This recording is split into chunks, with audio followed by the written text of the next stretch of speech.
So during my time making theme park videos, I've had several requests from people asking, what exactly goes into making the videos that I produce. And I think that's a very interesting question because many people on YouTube, they watch YouTube videos, but they don't always understand or kind of comprehend the amount of time or effort that actually goes into making these videos. So today I'm going to take us through how I make videos in a step-by-step process. I'm going to try and include some time so that you can understand how long certain processes take to do, and today we're going to basically look at the making of B&M explained, but this applies to most of my videos in a more broad sense, but B&M was the one that I produced recently and it's a very big one, so I think it's the perfect example of what goes into producing the videos that we make here. So first off, to make a video, you need to research it. So you need to decide what actual video you want to make, what's it going to be about, and you also need to research what it's about. So, for example, B&M explained, me, Andrew and Aaron, we sat down and we were like, okay, what's a good manufacturer? B&M. Everyone knows B&M. So then Andrew set to work researching B&M as a company and he created a fact sheet. So Andrew often does a lot of the research for the channel, which takes a large amount of time off my back and makes it easier to make videos. Research can take up a lot of time, but fortunately for me it doesn't, and often research is done way in advance so that all I have to do is pull up a fact sheet and start the actual script. Inside this fact sheet will be relevant information from various sources like articles, RCDB and things like that. So it's a massive fact sheet compiled of various different information which I use and then would write the script with. So often I follow a formula to the script, so depending on what the specific video is, I know how to formulate it into what kind of sections it'll be. So for the example of what is, I always know it's like introduction, some information about the ride, then explaining the ride experience, and then final thoughts. And for manufacturers explained, it's generally kind of a similar thing where you talk about the history of the manufacturer, then go into some of their models and some of the things they've done extra, and then final thoughts at the end. And this is a formula that I quite often like to use because it speeds up the process. When I'm making a new series, it often takes quite a while to write the first of that script, which just increases the time dramatically. But during script writing, you write your first initial draft, and then I usually get some people to take a look at it. We make some changes, and I basically rewrite certain sections, and that gives you a second draft. But when script writing, it's very important not to include too much information. I think that is the key to writing good scripts, is to know what information is relevant and what information isn't relevant. Once you do have the second or third draft, then you can move forward and start the actual next process, which is the recording of the audio. And the recording of the audio is something that I quite hate. It's a process that just doesn't sit well with me. I'm not very good at speaking fluidly in one long go, so I'm not a big fan of the process. But initially it starts with me reading the entire script so that I've kind of got a rough idea of what it's about in my head, and then I'll sit down with the mic and then record it the best I can. If I mess up, then I'll just redo that part and clip and take it out so that it fits together smoothly.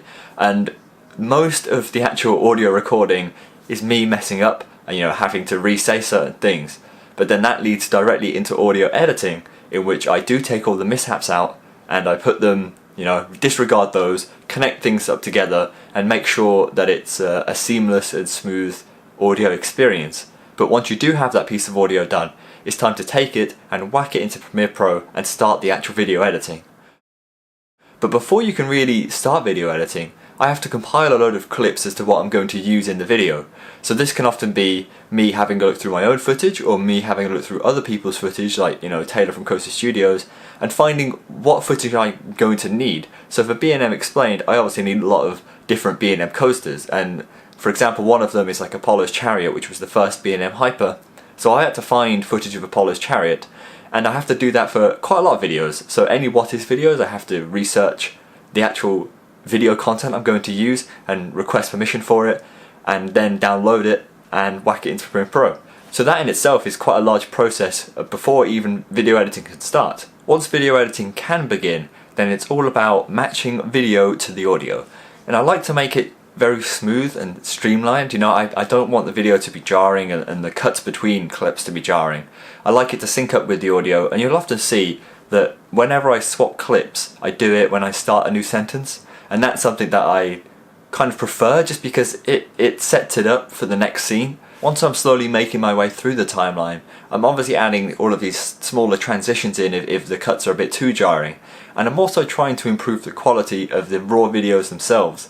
So I'll often add stabilization to the videos to make sure they're not really shaky, and that's I think a very fine art, because you can over-stabilize stuff or under-stabilize stuff, so you've got to get it right. And there's a lot to video editing that is very, you learn more about it as you progress, and that's a key thing. The more you do, the better you get. And you can obviously look at tutorials and stuff, but sometimes you just need to know, you just need to have the eye for it. You need to look at a transition and go, okay, this doesn't really flow that well, so I'm gonna try and fix it. And what I like to do is look at the same transition, 4 or 5 times, listen to the transition, watch the transition, and make sure it is a smooth transition. So this obviously all adds up into the time, and I probably actually spend more time video editing than the average person, just because I try to make it, again, perfect, and I like it all to be a smooth experience. So all of the processes that I do might take me longer than it takes the average person, but again, it is all about the ultimate goal of quality and making sure everything flows together when it's one big video at the end. Finalizing video editing is color correction and then adding some extra audio features in post. So you might notice that the whooshing transitions, the ones that slide in, they have a slight sound in the background, and that is added again all in during the video editing process. And then you've also got color correction, which aims to make the different clips from different people look the same. So it's about fixing all the colors, making the color palette of the whole video look similar, so that it looks like it hasn't been filmed by several different people and it's just one coherent video itself. When you finish this, then you can look through the entire video, make sure it's fine, and finally render it. So the rendering process may take 20 minutes, but at that point you can just kind of go and do something else while it is rendering.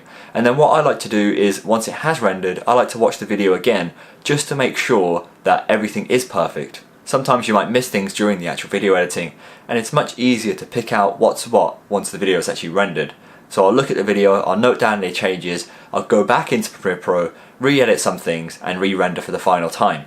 Once you've gotten to this stage, then it's all about uploading the video, adding all of the title and the description, and also creating a thumbnail for it. So uploading the video can take time depending on how fast your internet speed is, but then writing a description, I often just use the first few sentences from the actual script as the description, and then just alter it a little bit so it sounds better than just that I'm reading off the script. But the main bulk of post-production is the thumbnail, and usually I'll try and find an image that has a lot of free space, so that when I put the text on, it doesn't have to overlap the coaster, and it can be obvious and very easy to see. To finalise the uploading process, you add the end screens, which are the little cards that come up at the very end, you add the card that comes up on the eye icon, and then you also can add subtitles, which I like to do, just so that people can actually, watch the video as well as look at the subtitles at the bottom. It's just an extra thing which I try and do when I can.